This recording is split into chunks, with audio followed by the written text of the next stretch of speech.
Escola Bíblica da Alma, graça e paz, que bênção ter você aqui comigo. Vamos juntos para dar continuidade a essa série que está forte demais. Muitas bênçãos para contar, um legado extraordinário que nós estamos estudando a partir de homens e mulheres da Bíblia que deixaram, querido, uma trajetória de ensinamentos riquíssimos para que eu e você hoje, que também estamos passando por dores, por desafios, por problemas, podemos vencer tudo isso em Deus. A Bíblia ela tem resposta para tudo e hoje nós vamos aprender com ela, com Sara. Se na última aula falamos a respeito de Abraão e foi forte demais saber sobre o pai da fé, nós vamos agora falar da nossa mãe na fé, amém, queridos? Ela é descrita também lá, segundo o escritor de Hebreus, como um dos personagens fundamentais, querido, também na listagem dos grandes heróis da fé, as heroínas aí, e a Sara tá lá nessa listagem, querido, porque um dia ela creu no Senhor e seguiu, amém? Não seu coração não, querido, mas o Deus do coração de Sara era o Deus que estava comandando ela a um propósito incrível. E nós vamos aprender hoje grandes lições com essa mulher cheia de Deus. E eu quero te incentivar aqui, amém, queridos? Você que está comigo já nessa caminhada, nós vamos estar lendo em torno, desde o capítulo 11 ao capítulo 23 de Gênesis, porque a história de Sara se mistura, claro, com a sua uma só carne, amém, querido? Que é Abraão. Então, nós vamos estar passeando um pouco sobre esses versículos, por mais que a gente tem outras menções a Sara, como eu falei, não só lá na carta em Hebreus, mas a gente tem também algumas epístolas. Paulo vai falar, Pedro vai falar também sobre essa mãe, querido, né? Dos filhos da promessa de Deus, que é a mãe do Isaac também, queridos, é a nossa mãe na fé.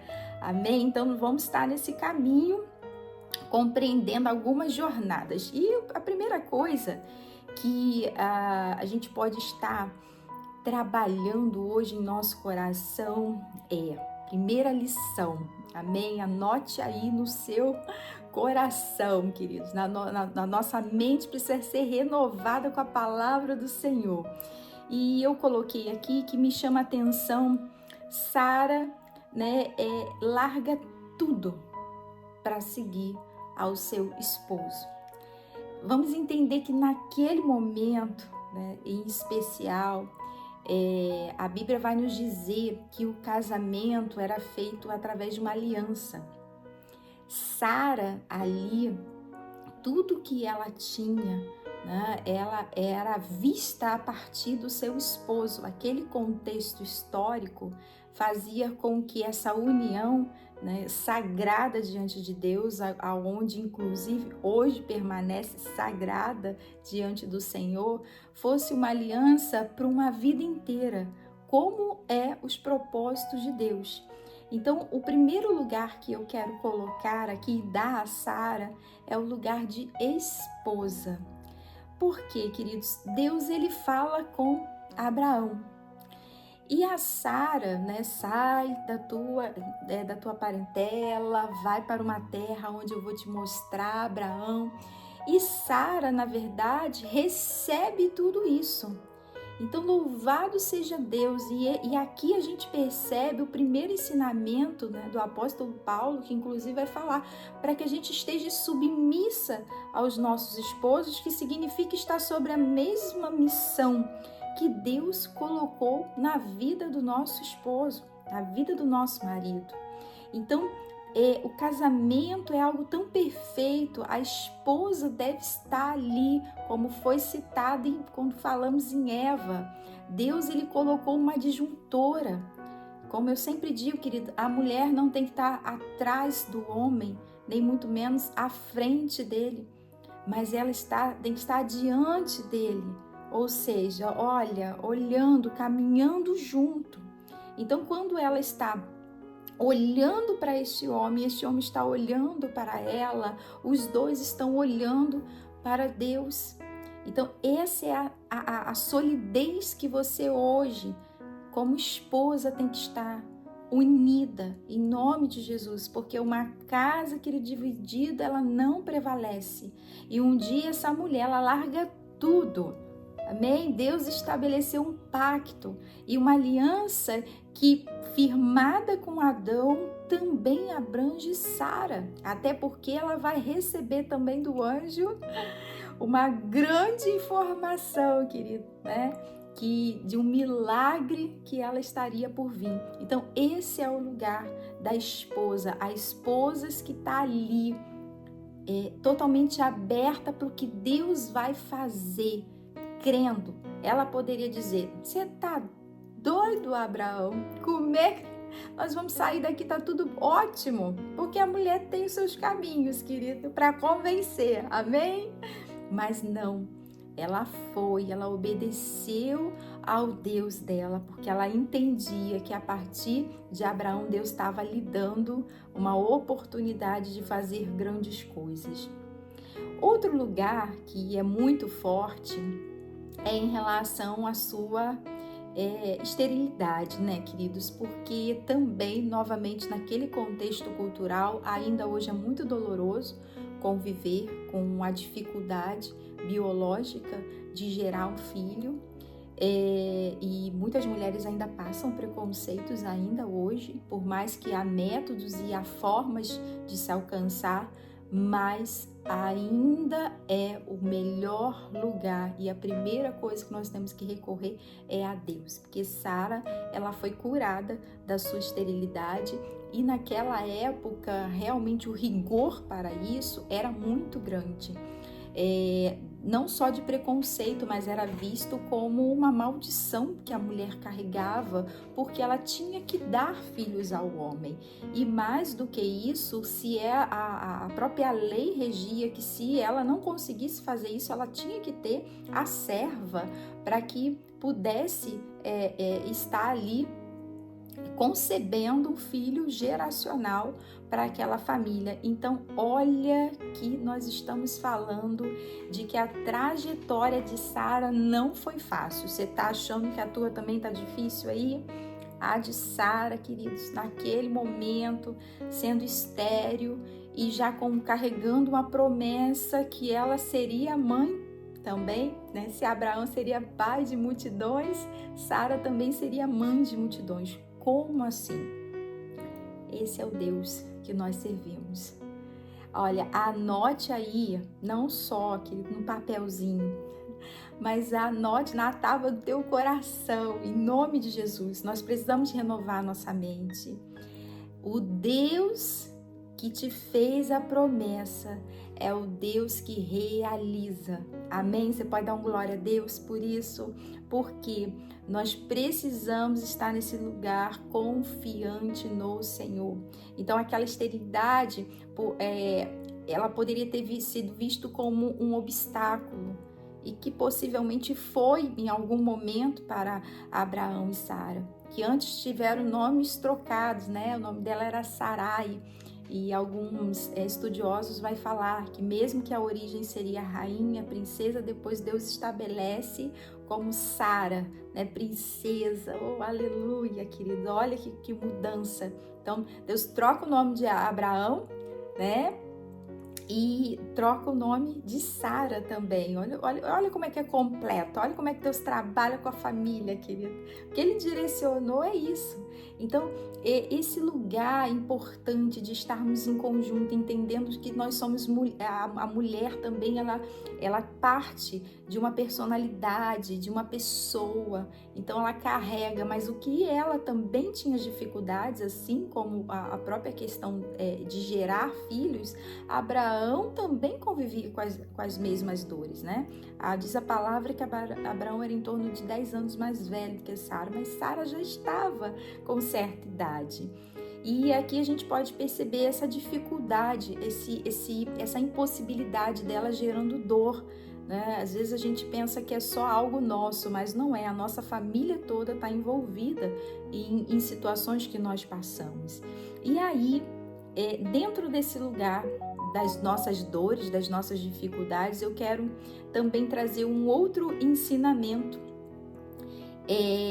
que se a dor não é tratada, se ela não é curada de alguma forma, a gente se torna uma pessoa hostil, a gente se torna uma pessoa rancorosa, às vezes até vingativa, que foi o que aconteceu. Nós estamos seguindo aqui no texto, gente, e a gente vai ver que Sara, ela faz uso da lei legalmente, né? Ela podia fazer isso.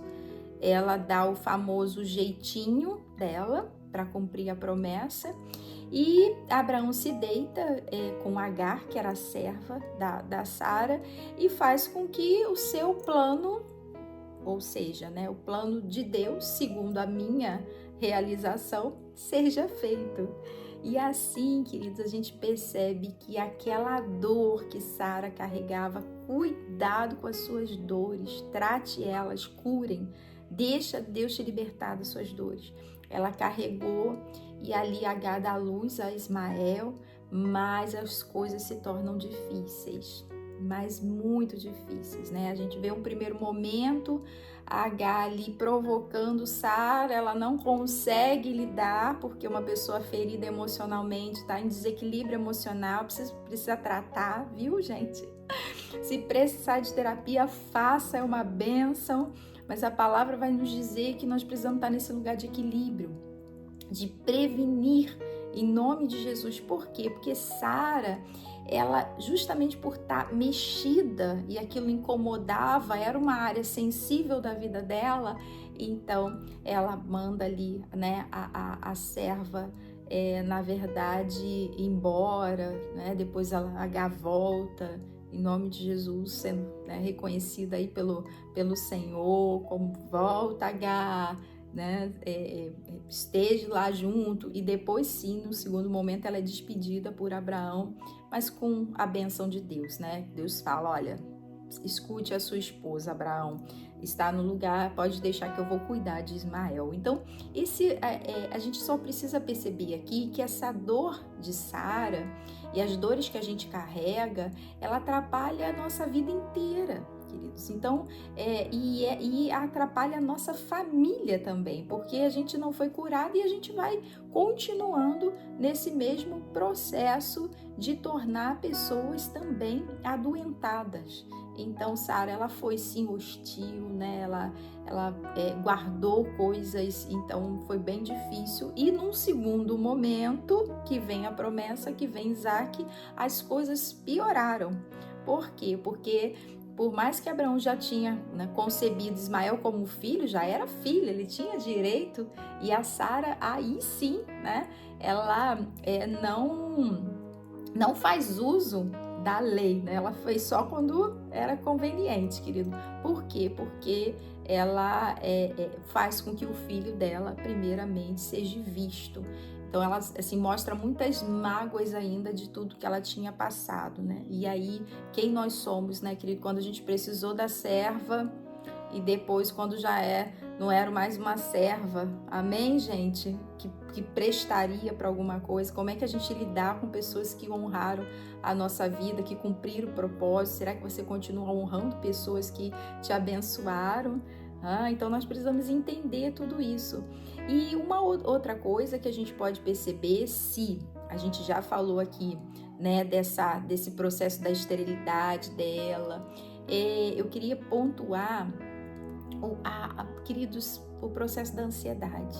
Quando eu disse que ela arruma aquele jeitinho, né? Gente, a voz da ansiedade é uma voz de desespero. Ela tinha uma promessa, né? Ela sabia do Deus dela, né? Que ela estava disposta a seguir tudo isso, mas infelizmente, por isso que a Bíblia vai dizer, não andais ansiosos por coisa alguma, porque esse lugar da ansiedade, ele te tira completamente a paz, querido. E aí você começa a se desesperar, e aí você começa a fazer coisas que não deveria. Por quê? Mais uma lição que a gente aprende. Esperar no Senhor com paciência. Foi o que Sara aprendeu, queridos. Porque é assim como o salmista vai nos dizer, o tempo de Deus é um tempo perfeito. Olha, não queira fazer as coisas da sua forma. Em nome de Jesus, faça de acordo com a palavra do Senhor. Não se movimente sem o Espírito Santo de Deus. É tão fácil, querido, ir pela força e com suas próprias inteligências, sabe? Não. Deus vai dar a estrutura, só obedeça. Deus mandou para a direita, vai para a direita. Deus mandou para a esquerda, vai para a esquerda. E vai os passos de Deus. Então, aquilo... a gente vê a primeira mulher ansiosa aí, né? Querida, eu preciso resolver. Não, Abraão, nós temos uma promessa, Deus nos deu, deixa eu ver o que eu posso fazer aqui. Não, querido, você lembra, né? Pedi para você anotar aí na tua mente, no teu coração. O Deus que faz a promessa, Ele é fiel para cumprir. Deus quer a tua autorresponsabilidade, claro, querido, mas para obedecer. Então, essa descendência... infelizmente de Abraão teve muitos problemas, né? Como ainda hoje, no Oriente Médio, ainda os dois, né, brigam, tanto a geração de Ismael como a geração eleita do Senhor, né, escolhida, amada, santificada, da promessa que representa o Isaac e que é nosso próximo tema, né? O Isaac e o Ismael. Nós vamos falar sobre as lições, querida, dos dois filhos de Abraão.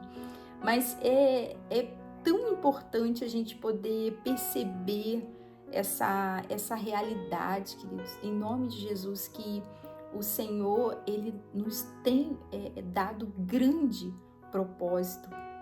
Qual é o propósito, querido? O propósito é fazer a vontade do Senhor. Deixa o Espírito Santo discernir. Vamos para os últimos momentos aqui que eu quero falar, né? Eu quero falar que, como eu falei, ela como esposa, como pessoa, né? Eu também queria falar ela como mãe, porque que mãe incrível, querido. Você imagina, olha, eu tenho certeza que Sara estava ali assim, o que Abraão vai fazer com Isaac? Já logo cedo subindo ao monte para o sacrifício. Olha, querido, não é fácil. Quando a gente está sob uma palavra que Deus falou ao nosso esposo, nós precisamos confiar. Porque se Deus fala com Sara, nós não sabemos como é que ia ser, querido. Mas Deus falou com Abraão, ele pegou Isaac e, como você viu na aula passada, ele sabia que o Deus que ele servia poderia até ressuscitar o filho dele. Mas ele sabia que Deus era bom e nisso ele estava convicto, querido, né? Então Deus, ele provou esse coração e Abraão viu em quem ele realmente cria e com certeza Sara fez parte de toda essa jornada junto com ele. Então, uma mãe, queridos, que consagra o seu filho ao Senhor, que dá ao Senhor, é dele. Descansa em Deus de todo o teu processo. Mas Milene, como que vai ser, querido? Vai ser como Deus disse que ia ser. Bênçãos sem medidas sobre a vida do teu filho, sobre a vida da tua filha, da tua geração. Em nome de Jesus, abençoado está. Fomos abençoados, todas as famílias em Abraão. Então você tome posse disso. Acalme teu coração, não se precipite, não tome esses recursos, sabe? Nem como mãe, nem como esposa, nem como mulher. Não, querido, nós precisamos estar permanecendo fiel às promessas do Senhor. E aqui nós vemos como foi importância esse processo da Sara com Isaac, de criar ele, de orientar, né? Que depois nós vamos ver como que ele a amou, querido, futuramente, né? Sua esposa, a Raquel. Então, assim, a gente percebe isso, como foi lindo, tudo que Deus, né, o que Deus fez, o que Deus faz na vida, né, certamente daquela mãe, né, que entende e aguarda no Senhor. Poxa, como que a gente pode entender que na vida da Sara, mesmo diante dos risos, quando Deus fala algo extraordinário, não é isso? Mas depois tá aí, ó, vendo seu filho crescer, desenvolver. Ela não viu casar com a Rebeca, mas ela viu todo esse movimento de Deus ao cuidar da vida do Isaac, porque ela morre antes, mas a Sara foi uma mãe abençoada. Então nós queremos deixar aqui essas lições para que a gente possa entender, né? Seja forte, seja corajoso, sabe? Aquilo que Deus entregou na tua mão, faça, esteja com a sua família, lutando bravamente, né? Tivemos alguns percalços aqui, como de fato a gente viu, né? Que a incredulidade às vezes toma conta do nosso coração. Se Deus falou que Ele dá algo extraordinário com você, creia, em nome de Jesus, sabe? Porque Ele vai fazer, amém? Então assim, Sara deixa muitas lições para a nossa vida, dentre essas que eu pude resumir, muitas outras, né? A gente poderia falar inúmeras coisas, mas a gente precisa compreender, mais do que tudo, que a gente comete falhas, tem os seus percalços, mas está lá, né? Depois escrito na Bíblia o quanto Sara foi preciosa. Então, Milene, eu não estava crendo até agora, mas hoje eu vou passar a crer que Deus é um Deus de milagre, Deus é o Deus do impossível, assim como foi na vida da Sara. Então que essa palavra hoje possa gerar no teu coração entendimento de que você precisa aprender a esperar o tempo de Deus. Tá impaciente aí? E misericórdia, Deus vai derramar paciência. Vamos frutificar no Espírito Santo em nome de Jesus, querido, porque você precisa estar nesse lugar resguardado pelo Senhor, que é esse lugar de aguardar a promessa se cumprir. Quando vir, olha, que essa família representou, querido, né, para a nação de Israel e para a nação espiritual que somos hoje também, o Israel de Deus. Então, como Sara fala com as nossas vidas, né, como Sara nos traz grandes ensinamentos, e é isso. Transforme a tua dor, queridos, né? A promessa está de pé. Então você larga tudo para seguir aquilo que Deus, né, lhe deu com convicção, com que Deus falou, teu esposo, em nome de Jesus. Entenda também esse lugar, querido, né, da tua dor, no caso dela a esterilidade, mas seja curada pelo Senhor de todas as formas possíveis, né? Não entenda esse processo da parte de Deus, trabalhe a esperança, a convicção, a fé no Senhor, creia em nome de Jesus, né, que Deus vai fazer grandes coisas. Não dê ouvido à voz da ansiedade, não, querido, né? Entre nesse lugar de descanso no Senhor e também para que a gente possa entender que nós vamos permanecer e nós vamos ver a promessa se cumprir. Amém? Nossa vida, a vida dos nossos filhos. Então você que recebe essa palavra em nome de Jesus, crendo, sabe, que ela possa se tornar aí a motivação, o sentido que você precisa para buscar a Deus em oração, né, na leitura da palavra, em jejum. Esteja nesse lugar posicionado como foi Sara. Amém? Então nós ficamos por aqui buscando ao nosso Deus, amém? Não ouvindo ao nosso coração, não, que Sara também não fez isso, mas ouvindo o Deus do nosso coração, que foi o Deus da Sara. Eu te espero para a nossa próxima lição. Fiquem com Deus. Tchau, tchau.